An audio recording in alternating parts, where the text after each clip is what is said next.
bakit nga ba ako nawalan ng more than 5 million sa project site. Ari doon, ay pinili lang po sa akin ng 5,000 after the project. So yun nga mga tol, gumamit tayo dito ng 1 1/2 na GI pipes. Ang nagko-connect dito yung mga clamp. Doon sa ibabaw ng tubo, gumamit tayo ng U-head. So yung ginamit natin pamorma ng mga biga, gumamit tayo dito ng eco board. Ayan, yung mga kulay puti na forma. And then yung mga black naman na panduksong doon sa eco board. Ayan, 3/4 na pinolik ang ginamit natin. Kasi nangihinayang kami na putulin yung mga eco board. Medyo pricey siya, although matibay naman, nakakailang gamit. Yung ating eco board ay 8 feet. Ayun. So kulang dito ng mga around 2 feet. So ang ginamit natin dyan, pinolik na lang. Kumbaga, if you are a contractor or a builder, mas mainam na tubo na lang ang ating gamitin.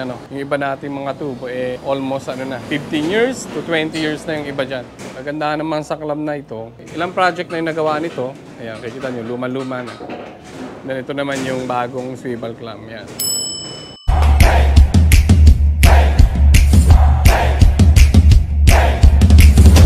Magandang araw Pilipinas. Kamusta kayo dyan? So sa araw na to pag-uusapan natin kung bakit nga ba ako nawalan ng more than 5 million sa project site. Marahil ang iba sa inyo ay nagtataka. Ano bang sinasabi nito ni engineer? Totoo ba ito? Yes mga tol, totoo ito at mahigit pa sa 5 million ang nawala natin sa project site. So andito tayo ngayon para silipin at inspekin kung ano nga ba ang mga ginamit na pantukod dito sa project natin sa Quezon City. We have to inspect kung nasa ayos na lahat bago tayo magbuhos. Alam nyo naman na ang hirap ng monolithic. Dapat dito solid yung mga formworks mo. Otherwise, kapag may mga isa o dalawa kang problema dito, maaaring mabuntis yung mga poste mo or yung mga biga mo pwedeng lumobo. So mawawala sa hulog, which is hindi maganda. At hindi lang yun magre-repair ka pa. At kung ito ay nabutasan, hindi maganda sa pagbubuhos yun. So ngayong araw na to, i-inspect natin kung okay na ba at pwede na ba tayong makapag-start or makapag-schedule ng ready-mix concrete para sa pouring of concrete natin sa slab. Aray ko. Untog ako. Maganda yung naka-hard hat kahit mauntog ka. Okay lang. So yun nga mga tol, bali ang major materials na ginamit natin dito sa pagpoporma ng mga biga, ng mga poste ay yung tubular. So makikita nyo, mayroon tayong 2x2 na tubular. Yun yung pamalit natin sa mga 2x3 na cocolambor at saka sa mga 2x2. So mapapansin nyo rin yung soleras natin, ang ginamit natin dito ay tubular. And then yung pabalagbag niya, sa mga soleras ay tubular pa rin. Na sinasalo siya ng U-head. Ang U-head ay magandang gamitin kasi adjustable ito. Yan, iikutin mo lang, hanapin mo yung proper elevation niya para masalo yung soleras. Ganun lang kadali ang paggamit ng U-head. And then yung U-head naman ay nakasalpak sa tubo.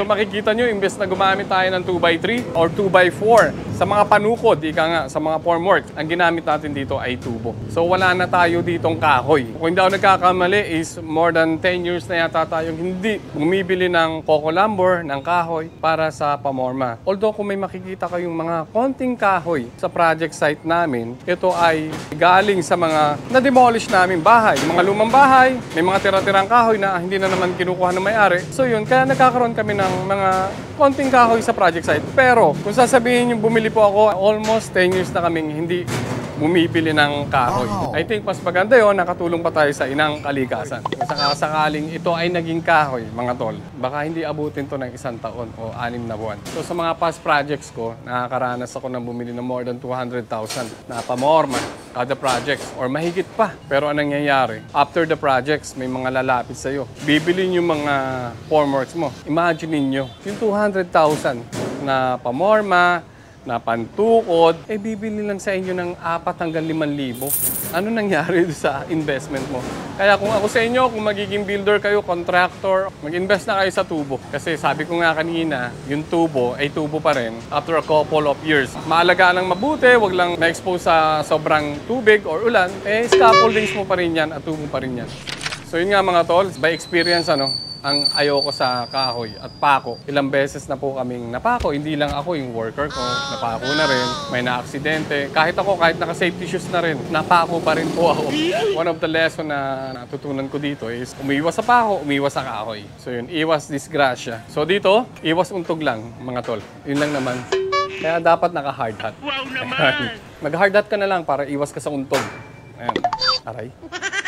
And din naman doon sa may tubular, ang nangyayari dito, kung ito yung 2x2, tapos ito yung eco board or phenolic, iipitin pa rin natin to ng another tubular sa labas and then gumagamit tayo dito ng tech screw. Mga tornilyo na 4 inches yung haba. Imbis na mga kahoy nga, ang ginamit natin dito ay tubular na 2x2. So kagandahan din naman dito sa tubular, magagamit nyo pa rin naman ito. Pwede nyo rin naman itong gamitin sa mga grills, sa mga handrails, sa mga terrace, sa mga balcony, or sa mga bakod. So ang thickness ng tubular natin dito ay 1.2. And then dito naman sa mga tubo na to, masyadong mahal or expensive yung 1 up by Schedule 40. So dito kaya naman itong gamitan ng Schedule 20 lang para hindi tayo masyadong magastusan or masyadong mamahalan doon sa mga materials na i-invest natin. So GI, Schedule 20, Uno Media or 1 up is pwede na yun. So yun nga mga tol, para sa amin in our part, mas pinaprioritize namin na unahin yung upper part of the structure kaysa dito sa mga pagpo-flooring. So in our experience, maraming trabaho sa ilalim. Kailangan mo muna ilatag lahat ng plumbing, maglagay ng sanitary pipes, ng mga water line, mga linya ng kuryente. So maproseso pa. At hindi lang yun dapat maayos yung pag-backfill natin dito. Kumbaga matamper natin na maayos. Naibalik natin yung tigas ng lupa, kumbaga, bago tayo mag-flooring. So imbis na gugulin natin yung mga panahon, kung uunahin mo yung pinakailalim, saka ka magbubuhos ng second floor, mas pinaprioritize namin yung paggagawa ng second floor. Kasi umulan man o bumagyo, safe ka. Kasi kahit nabagyo, pwede ka magtrabaho kung may bubong ka na. Yun ang advantage nun. Magandang araw, Pilipinas. Kamusta kayo dyan? May tanong ako sa inyo. Smart ka ba? Kapag nagre-renovate tayo at may mga home improvement tayo na pinapagawa si client, kasi madalas na tinatanong sa atin kung matibay ba yung materyales na gagamitin. At sino nga ba ang ayaw na pangmatagalang materyales para sa bahay mo, pero swak sa budget mo? Kaya mga tol, if you're looking for low maintenance material, ang SCG Smartboard ang smart choice for your home improvement and newly constructed projects. Ang SCG Smartboard ay gawa ng Science Cement Group or SCG, na leading manufacturer from Thailand. Ito ay gawa sa Elephant SCG Portland Cement, silica at high-quality cellulose na may firm and flex technology pa, kaya high strength, durable at flexible for various designs. Na ibig sabihin ay pwedeng ma-bend up to a certain radius ang fiber cement board na ito. Kaya hindi ito malutong o basta-basta magka-crack kapag ini-install mo na ito. Ang SCG Smart Boards ay matibay na materyales na pwede mong gamitin sa loob at labas ng bahay. Hindi lang ito durable, kundi fireproof pa. At isa pa, low maintenance ito at may high impact strength at termite proof pa na gusto natin para may panlaban tayo sa anay. Ang SCG Smartboard Ceiling ay madaling i-install. Kahit anong type ng ceiling design na gusto nyo ay pwedeng-pwede ito. Then we have the SCG Smartboard Wall na nababagay para sa interior and exterior wall partitions. Durable ang SCG Smartboard Wall na kayang tumagal sa mga extreme weathers na hindi nagbabago ang tibay at properties nito. May high impact strength na kayang suportahan ang mga movements at surface impact. Ang sukat nito ay 4x8 feet na typical na parang plywood at ang kapal ay 8, 9, 10, 12 millimeters. Sobrang bilis ikabit mga tol at walang curing days. Hindi ito nangangailangan ng structural support katulad ng beams at columns. And then we have the SCG Smart Board Flooring. Ito ay strong at durable na kayang suportahan ng load up to 500 kg per square meter. Kumpara sa conventional concrete slab na napakabigat na may bakal at semento pa. Ang SCG Smartboard Flooring ay mas magaan, mas mabilis at kaunti ang proseso sa installation. Siyempre, anong ibig sabihin nito sa atin? Makakatipid tayo sa total material and labor cost para sa paggawa ng ating flooring. Alam niyo ba, tamang-tama ito para sa mabilis ang construction katulad ng hotel, condo, restaurants at clinics. Napakabilis at simple lang ang installation process nito. Matapos ang framing system na flooring katulad ng tubular steel framing, pwede mo nang ilatag ang SCG Smartboard Flooring na may available thickness na 16mm, 18mm at 20mm. Kaya mga tol, para sa ating mga designers, contractors, builders, choose the smart material. Kasi ang SCG Smartboard is the smart choice for smart builders. So ngayon mga tol, if you are looking for a wall na may aesthetic appeal, ang SCG ay meron din. Ito yung tinatawag nila na Modena Series. Ito yung mga fluted walls panels na decorative pero matibay. Isa itong fiber cement product, pwedeng gamitin sa indoor or outdoor decoration The Modena series has M1, M2, and M3 series. Ito yung mga models na termite-proof, fire-resistant at pwedeng pinturahan, moisture-resistant meaning hindi magbabago ang properties ito kahit sa extreme weather conditions. Easy to install din ito. Ang kailangan nyo dito ay steel framing and screws and anchorage. And then we have also the SCG Smart Wood wood plank ay isang wood substitute na gawa din sa fiber cement with superior performance kaysa sa kahoy. Mayroon itong wood grain texture na kamukha ng totoong kahoy at maraming kulay na pagpipilian na babagay sa exterior and interior use. Ginawa ang SCG Smart Wood wood plank sa autoclave system kaya hindi ito lumiliit or babaliko at hindi madaling masira. Mayroon itong color lock technology na nagbibigay ng long-lasting color sa bawat SCG Smart Wood. Please check out their website if you want to learn more about their products at decomartph.com. Link in the description below.